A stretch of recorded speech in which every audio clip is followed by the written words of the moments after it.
झांसी गुरसराय में किसानों का विवाद सुलझने का नाम नहीं ले रहा है।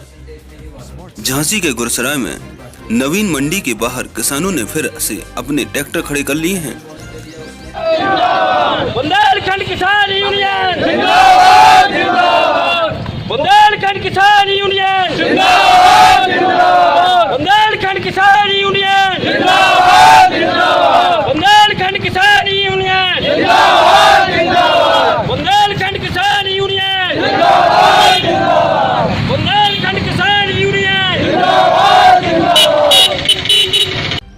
जानकारी के मुताबिक आपको बता दें कि तहसील गरोठा के पास गुरसराय की नवीन मंडी में किसानों ने फिर से अपनी उड़द के ट्रैक्टर लेकर प्रदर्शन शुरू कर दिया है। योगी जी होश में आओ, योगी जी होश में आओ, योगी जी होश में आओ, योगी जी होश में।